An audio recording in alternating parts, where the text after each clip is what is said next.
Hello everybody, this is going to be a quick introduction to the RhythmBox media player inside of Ubuntu. I said media player, but it's really a music player with extra features and tools you can use. It's called RhythmBox. If you go Applications, Sound and Video, and RhythmBox, you can launch it. Or if you have Kulfer installed, you can just start to type it, hit enter. If this is not what your default screen looks like, that means you have to go back and install the multimedia codecs to go ahead and get things started. This is a very simple interface with a lot of features in it, I'll say. There's, of course, the now playing, play, next track, previous track, run in a loop, random or shuffle, change the visibility, and right here is a get a link for the current song to the Ubuntu One music store. If you want to tell somebody, hey, check out this song, I think it's great. You're also contributing to the developers of Ubuntu, putting a little bit of money in their pocket. There's also the visualization aspect to show the psychedelic features. Down the left side, you have some very typical features. But the very first one is very unique, I find. It's called Play Queue. This is also what I refer to as party mode. I think of them one and the same.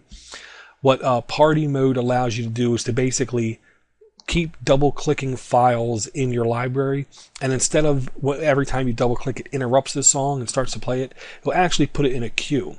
So you can click 10 songs in a row, walk away for half an hour, and it will keep playing those songs in that given order that you double-clicked.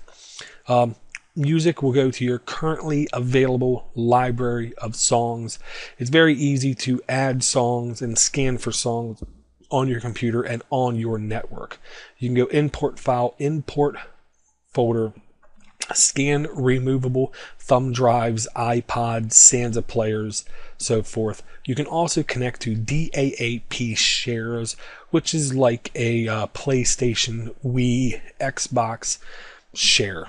There's also, you can create a internet link to a internet radio station or link to a podcast feed. So this can be a podcast catcher as well. You just go to any one of your favorite websites, and when you see that little RSS feed, subscribe with RSS, simply right click it, go down to copy URL, copy link location, go here. You can either click new podcast feed, simply paste it in, or you can come down to your podcast catcher and you can right click new podcast feed and hit add. This is not, I would say, the best podcast catcher, but if you do a lot of music related things, I think this is a very acceptable podcast catcher. It also has built-in features for Last.fm, which is a very popular social site. Built in, it has a modest list of radio stations you can search for. Just double click and you'll start to listen to them. It also has 3 online stores you can use. Jamendo, which is very popular for Creative Commons type music. Magnatune, which, to be honest, I never heard of before, but apparently it's pretty popular. And then there's the Ubuntu One music store, which, to be honest, is trying to be a lot like iTunes. And one plus is, if you use this store, not only are you giving money back to the community that develops these applications in this operating system, but it will automatically be downloaded to your Ubuntu One account.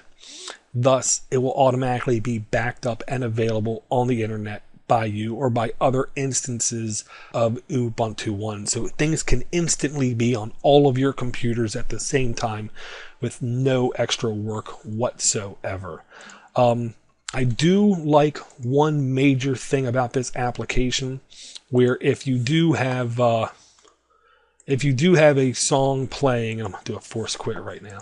If you do have a song playing, right here on your volume control, if you single click it, you're going to be able to say next track, previous track or pause right from this menu choice, or you can even launch RhythmBox right from that menu choice.